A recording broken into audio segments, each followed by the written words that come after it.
Eh bien, bonjour, nous nous retrouvons aujourd'hui avec Déborah David, qui, au-delà d'être une amie, est une brillante avocate chez De Gaulle Fleurance et Associés. Et Déborah, je te propose peut-être de te présenter et de nous raconter ce que toi tu fais, ce que tu fais au sein de ton cabinet De Gaulle Fleurance et Associés.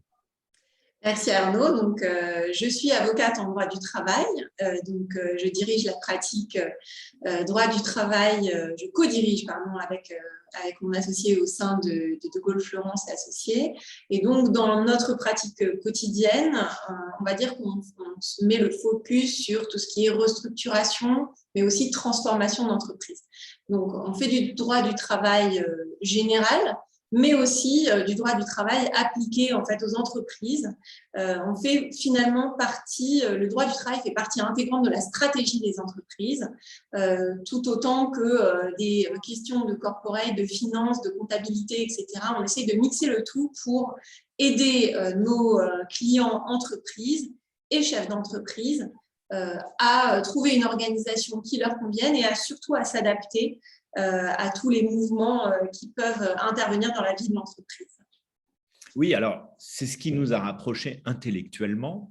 Effectivement, ça fait longtemps qu'on se connaît et on a eu beaucoup de discussions souvent passionnantes parce que tu as un peu ce côté disruptif sur le droit du travail et sur toute la politique sociale au sens large.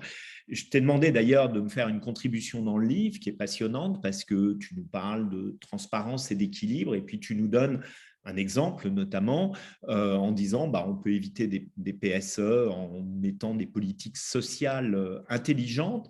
Tu as toujours été assez friande en fait à la fois des nouveautés qui existent dans les lois, mais également de la pratique, c'est-à-dire au-delà des textes, tu aimes bien avoir ce côté stratégique sur le droit du travail. Or, pour le chef d'entreprise, je pense que c'est à peu près avec la fiscalité les deux choses qu'il déteste, parce que d'abord, il va te dire ça change tout le temps, même les avocats le disent d'ailleurs, et vous êtes toujours obligé de vérifier les jurisprudences à 6 mois d'intervalle pour des conclusions, hein, ça c'est la base de votre métier.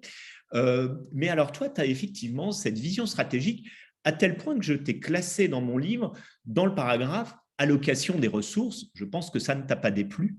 Non.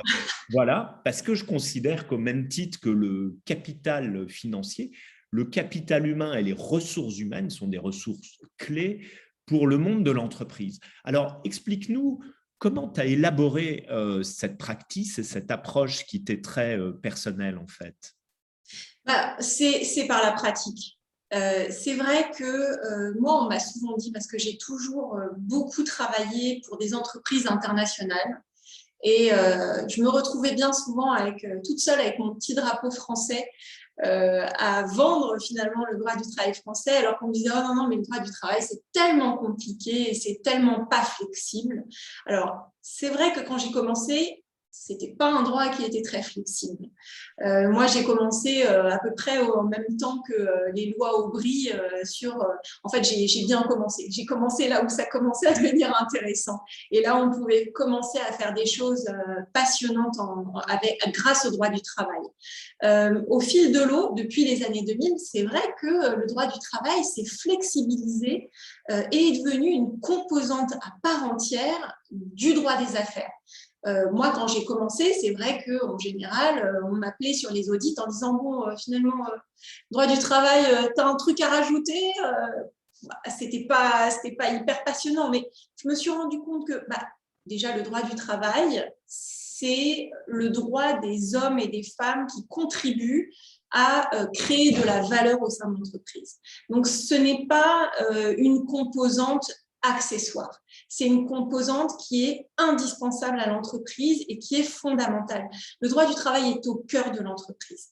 Et il se trouve que depuis quelques années, et en particulier depuis 2012, on a eu des réformes successives. Alors, tu disais que ça bouge beaucoup, mais c'est ça qui est passionnant. C'est que ça évolue en permanence et que ça évolue dans le bon sens. Ça évolue vers plus de flexibilité, vers plus de concertation et finalement vers plus d'humain. Le droit du travail, c'est un droit qui est profondément humain. Alors que c'est vrai qu'il était assez administratif pendant de nombreuses années, il est devenu humain. C'est un droit qui aujourd'hui peut se calquer finalement à la vie des entreprises. Tu sais, dans le pool des réformes qu'on a vu se succéder en droit du travail, c'est vrai qu'il y avait des textes qui parfois étaient extrêmement rigides et qu'on savait qui avaient été rédigés par des professeurs de droit qui étaient certes éminemment intelligents, compétents et qui en savaient beaucoup plus que moi sur la matière, mais qui n'avaient pas le côté pratique. Les récentes réformes qui ont eu lieu, finalement, se sont basées sur la pratique. Quand on prend, par exemple, les accords de performance collective, ce n'est pas plus que ce qui existait déjà dans la vie pratique, les accords de compétitivité qui n'étaient pas du tout légiférés dans le Code du travail. Il n'y a pas un mot sur les accords de compétitivité dans le Code du travail. Et pourtant, c'est des accords qui ont transformé des entreprises comme Peugeot, Renault, etc. Et finalement, en libéralisant, en se basant sur de la soft law, en se disant on va donner ça entre les mains des partenaires sociaux au sein de l'entreprise afin qu'ils puissent faire du sur-mesure par rapport à leurs besoins, par rapport à leur culture d'entreprise, par rapport à leur taille, par rapport à leur activité, est-ce qu'on travaille à l'international, pas international, etc. En faisant ça, finalement, et en sortant d'un cadre très rigide, on se rend compte que finalement, ça marche. Et aujourd'hui, on a finalement des outils qu'on peut mobiliser dans toutes les situations dans lesquelles se rencontre l'entreprise. C'est-à-dire, il y a des situations de baisse d'activité, on a des outils pour ça. On a des situations où les métiers évoluent. Nous avons des outils pour régler la situation. Auparavant, dès qu'il y avait un souci en termes de masse salariale ou de droit du travail, il fallait passer par le PSE. Il fallait restructurer, faire des licenciements contraints. Aujourd'hui, c'est vraiment le dernier cas de figure à envisager et on peut, en anticipant un petit peu et en favorisant le dialogue social au sein de l'entreprise, on peut éviter tout le côté disruptif et extrêmement négatif qui ressort d'un PSE. Parfois, c'est complètement nécessaire, un PSE, mais on se rend compte que la plupart du temps, on peut l'éviter. Et aujourd'hui, on le peut grâce à des outils qui sont disponibles et qui sont à disposition des entreprises. Et ce qui est intéressant, c'est que c'est à disposition de toutes les entreprises, qu'elles soient grandes, moyennes, petites, minuscules, avec un salarié, 5000 salariés, c'est la même chose. On peut utiliser des outils qui sont adaptables immédiatement à la situation de l'entreprise sans en passer par des PSE ou des licenciements contraints. Alors, certainement, je pense la grande rupture positive, ça a été les lois El Khomri, en fait, qui pour bien moi, alors, je sais que tu connais bien Myriam El Khomri, je la connais un peu aussi grâce à toi et on l'apprécie beaucoup tous les deux. Je pense qu'il y a eu une vraie rupture. D'abord, il y a eu un vrai courage de la part de la ministre de porter ce projet jusqu'au bout, envers, finalement, pas contre tous, mais envers et contre tout, parce que finalement, elle a été soutenue par une immense majorité et combattue par une minorité. Ça a été un des grands exemples de courage, je pense, dans l'environnement du droit social et du droit du travail au sens large. Le paradoxe, c'est que finalement, plus on laisse le paradoxe apparent pour le chef d'entreprise, c'est que plus on laisse la place à la négociation, plus on angoisse le chef d'entreprise, alors que mieux ça se passe. C'est ça qui est paradoxal. On se dit, ah ben non, mais s'il faut trouver un accord, on ne le trouvera jamais. Et finalement, on n'a pas d'exemple où on ne trouve pas, ou très peu d'exemples où on ne trouve pas d'accord. C'est pas si paradoxal parce que finalement, pour en arriver là où on est aujourd'hui, il a fallu changer complètement de mindset. Pendant des années, c'est vrai qu'au sein des entreprises, on voyait les syndicats comme des empêcheurs de tourner en rond. Les syndicats, et on a participé tous les deux à une conférence il n'y a pas très longtemps, où il y avait un syndicaliste justement qui expliquait ce cheminement et qui expliquait que c'est vrai que les syndicats, traditionnellement, ont l'habitude de négocier du mieux. Quand on négociait un accord collectif au sein de l'entreprise, c'était pour offrir plus de droits aux salariés, plus d'avantages. Donc finalement, les syndicats avaient le beau rôle. À partir du moment où on leur demande de participer aussi à la stratégie de l'entreprise, mais aussi de mettre en place des outils qui vont transformer l'entreprise, finalement, on n'est pas dans la codétermination, mais ils ont une responsabilité aussi dans la survie de l'entreprise. Et ça, ils n'avaient pas l'habitude. Mais aussi, les entreprises, les chefs d'entreprise n'avaient pas l'habitude de dialoguer avec les syndicats d'égal à égal. Finalement, les syndicats, c'était « Oh mince, tiens, il va falloir consulter là-dessus, il va falloir…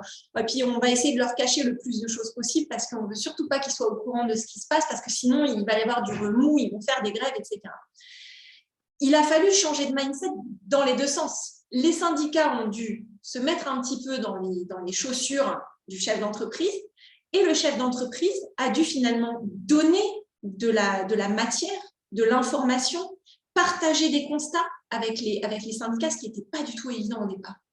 Et c'est vrai que la crise qu'on vient de passer, la crise du Covid, nous a fait gagner 10 ans. Sur plein de points de vue, sur le point de vue du télétravail, sur les organisations internes, sur l'organigramme, mais aussi sur le dialogue social. Parce que finalement, on a été contraint de faire du dialogue social à marche forcée. Il a fallu négocier pour mettre en place de l'activité partielle, il a fallu négocier pour imposer des congés payés aux salariés, il a fallu négocier pour changer les organisations du travail en plein Covid pour s'adapter finalement. Quasiment toutes les semaines, il y avait des réunions, soit avec les représentants du personnel, soit avec les syndicats. Donc, il a fallu travailler à marche forcée, finalement, partager des constats qui étaient assez évidents. Là, il y a eu beaucoup de consensus, puisque personne n'a remis en cause le trouble causé par la crise du Covid. C'était pas oui, mais vous nous cachez des choses et puis vous faites ça pour nous priver des droits. Non, non, on sait qu'il y a une vraie crise. Il y a quelque chose de hyper disruptif et hyper déstabilisant et il faut y faire face. Donc là, il n'y a pas de négociation, on ne va pas négocier le bout de gras, il y a une décision à prendre immédiatement, on va la prendre ensemble et on va mettre en place les outils pour régler cette situation. Et c'est vrai que le fait, pendant quasiment 1 an et demi de dialoguer comme ça à marche forcée, finalement, ça a permis aux gens que ça devienne naturel finalement. Ça devient aujourd'hui naturel. Aujourd'hui, on négocie beaucoup plus facilement qu'il y a 1 an et demi. Oui, parce que moi, un de mes grands constats, c'est que très vite d'ailleurs, dans les 15 jours qui ont suivi cette crise terrible qui a débuté le 15 mars 2020 dans un état qui a mis tout le monde dans un état de stupéfaction, voire de sidération, c'est que l'entreprise s'est affirmée dans son rôle de corps social. Ce qu'en France, elle n'avait jamais réussi à faire. On était dans une lutte des classes et tout d'un coup, l'entreprise a manqué à tout le monde. Le chef d'entreprise s'est dit « Est-ce que j'ai une pérennité ?» Donc l'État a dit « On va tout payer, le fameux quoi qu'il en coûte ». Mais le salarié qui se retrouve chez lui sur son canapé parce qu'on lui dit « Il ne faut pas venir travailler », il est complètement déboussolé, il ne le prend pas comme étant une opportunité, il se dit « Est-ce que je vais retrouver un travail ?» Parce que si mon entreprise ferme, de toute façon, les autres, elles vont aussi fermer.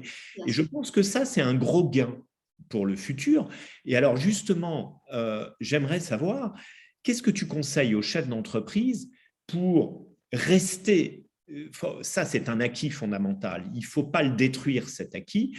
Ça signifie qu'on a des organisations qui sont devenues agiles, apprenantes. On a réussi à se parler beaucoup plus facilement par tous les moyens comme ceux qu'on utilise aujourd'hui, WhatsApp ou autre, même si ce n'était pas imaginable avant. Mais au-delà de ça, il faut que ça dure parce que c'est l'intérêt des organisations d'être dans la pérennité du corps social. Comment tu vois cette chose ?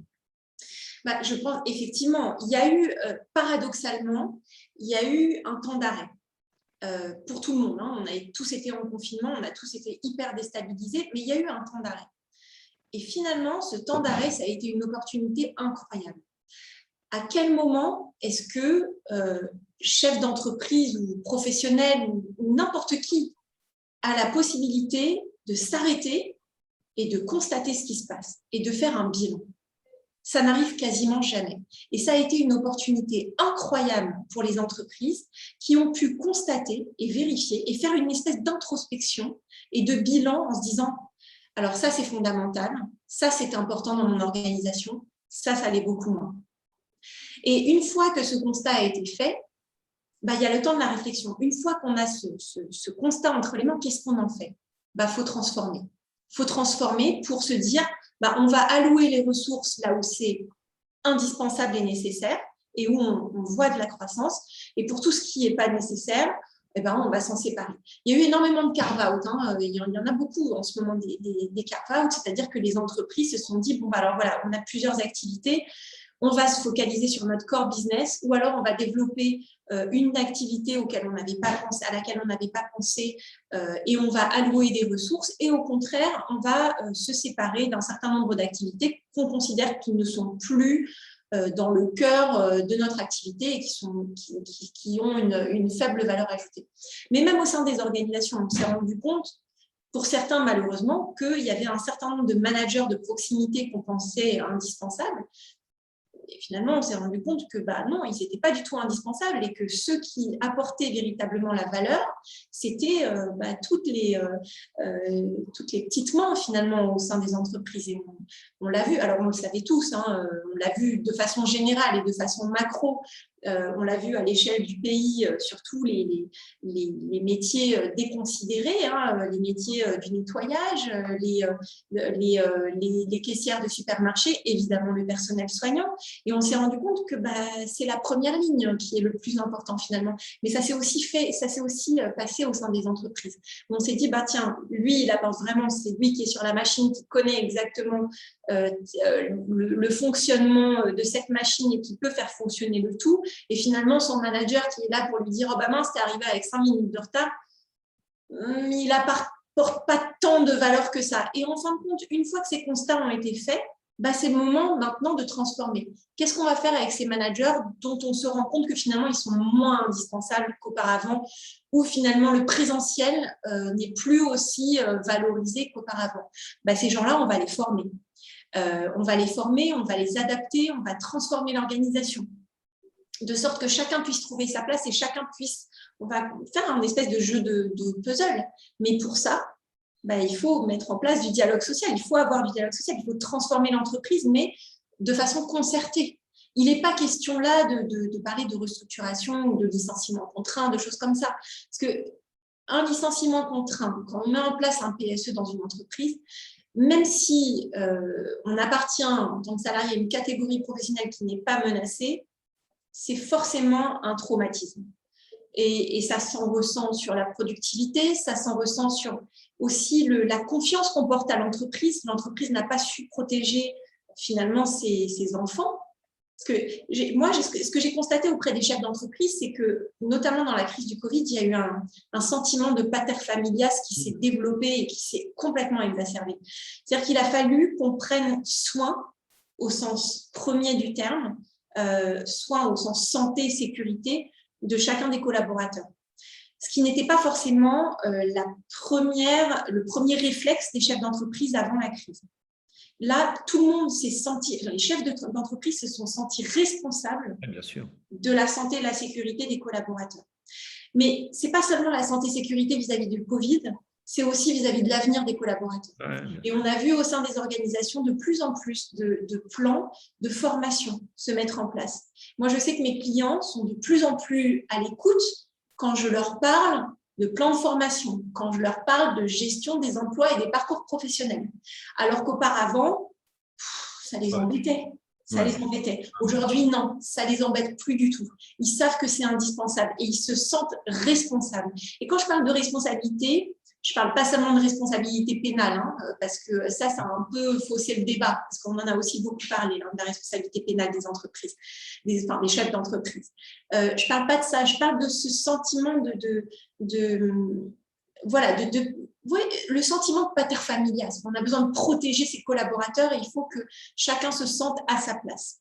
Et ça, c'est vrai que c'est nouveau et il faut absolument optimiser là-dessus. Mais c'est le moment aujourd'hui de transformer les organisations lorsque ça n'a pas encore été fait. Et on a les outils pour. Ça, c'est fantastique. Il y a quelques années, on ne les avait pas, ces outils. Il y a 4 ans, la plupart des outils qu'on peut utiliser aujourd'hui n'existaient pas. Au-delà de ça, il y a le problème de l'attractivité. On a entendu Sébastien Bazin, il y a un mois, expliquer Il manque 100 000 personnes dans notre industrie, hein, celle de l'hôtellerie et de la restauration, et ils ont du mal à les réattirer. Moi qui vis à Londres, c'est la même chose à Londres, y compris dans ceux qui ont 1, 2 ou 3 macarons au Michelin, ils ne trouvent pas des gens. Pourtant, les gens sont plutôt bien traités, bien payés et autres, parce que, alors à Londres, beaucoup ont retrouvé leur pays d'origine à cause du prix des loyers et du prix des transports, ou d'autres ont changé leur vie et travaillent chez Amazon.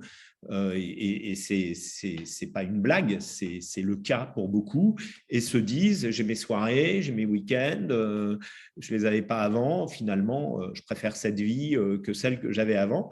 Et Sébastien Bazin expliquait, il va falloir qu'on redevienne attractif et qu'on fasse beaucoup plus et qu'on paye davantage nos ressources humaines. Donc, il y a effectivement cette prise de conscience qui est positive et qui est parallèle à la fois au choc de compétences sur le plan macroéconomique. Il y a des secteurs en crise et il y a des secteurs qui ont le vent en poupe. Et puis, au-delà de ce choc de compétences, il y a la considération que l'on a apportée aux personnes. Tu as raison de rappeler, je crois que la première question de n'importe quel chef d'entreprise vis-à-vis de ses salariés, c'est comment allez-vous, ça va, il n'y a eu personne chez vous, et on le fait tous. Quand on ne s'est pas parlé depuis longtemps, j'espère que tout le monde est safe et va bien. Ça a redonné de l'humain, même dans toutes nos relations humaines, à nous tous, plutôt que d'enchaîner des rendez-vous qui étaient techniques.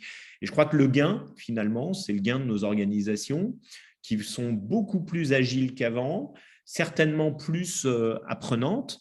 Et je crois que c'est le message pour les chefs d'entreprise, en fait, c'est de dire tous ces acquis qu'on a eus à l'occasion de cette crise, il faut qu'on les garde et il faut qu'on les cultive et il faut qu'on les fasse prospérer ensemble, car finalement, à chaque fois qu'on laisse la place au dialogue, on trouve les accords. Il n'y a pas beaucoup d'entreprises qui peuvent dire qu'elles n'ont pas trouvé un accord sur le télétravail ou Bien sûr. telle et telle chose. Je crois que tout le monde en a trouvé avec une facilité limite déconcertante et autres. Après, moi, comme je dis, tout n'est pas figé et test and learn.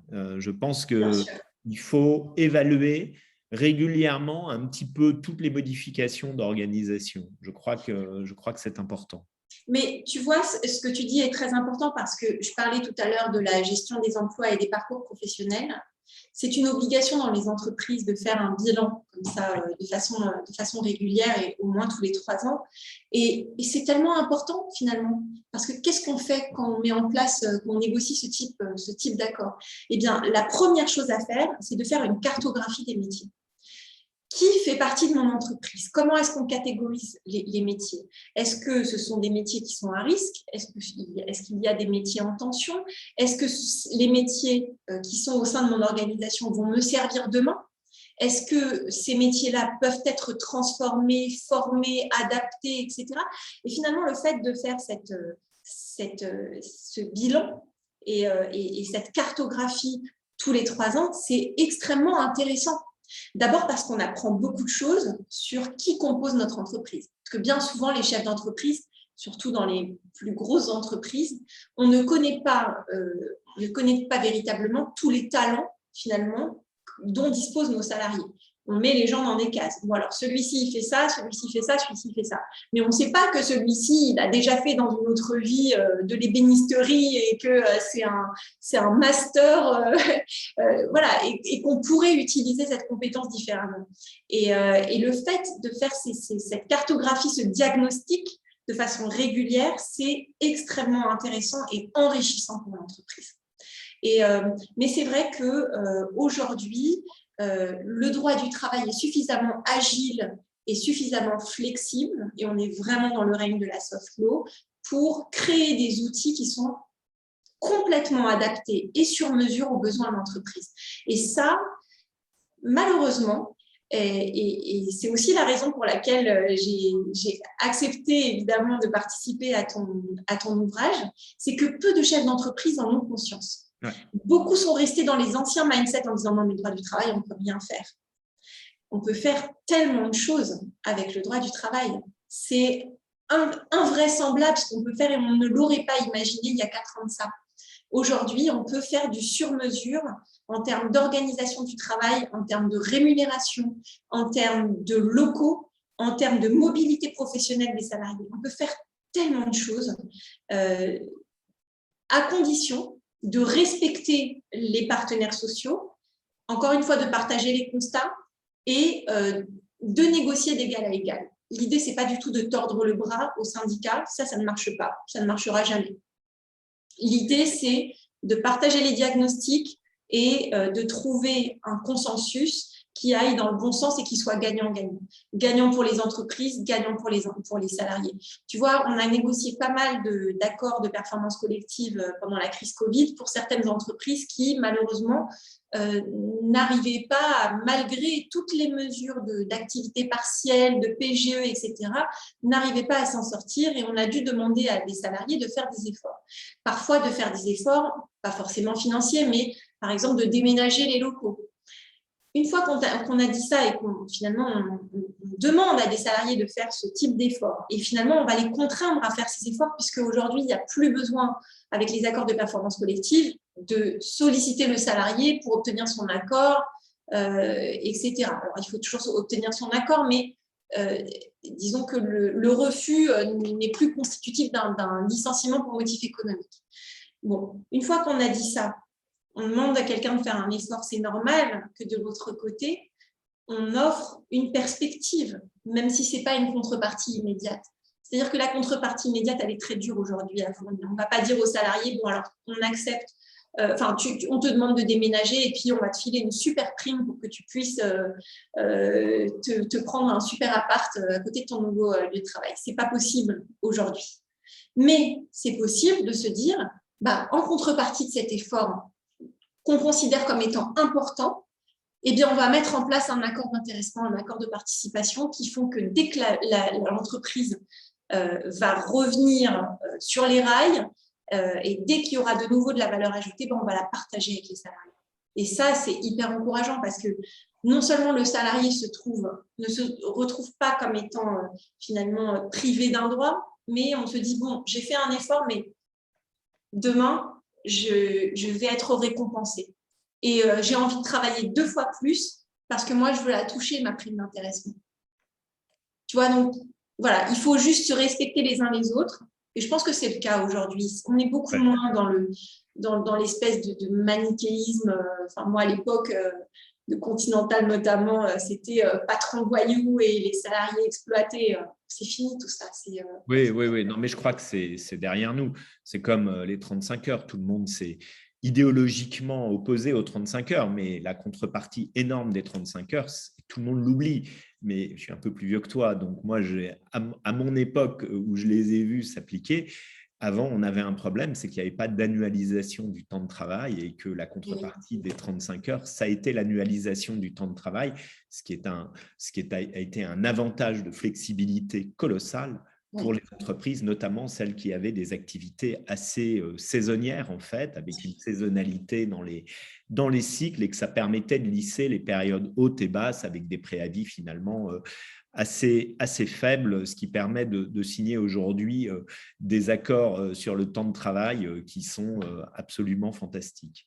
Et sur mesure. Et sur mesure, exactement. Déborah, un grand merci pour ta contribution dans mon livre, bien évidemment. Merci à toi de m'avoir sollicité. Et puis surtout pour ce partage sur le mode d'une conversation autour du droit du travail, autour des possibilités que ça offre pour les chefs d'entreprise. Donc, je rappelle, tu es avocate chez De Gaulle Fleurance et Associés et co-responsable de la practice droit du travail.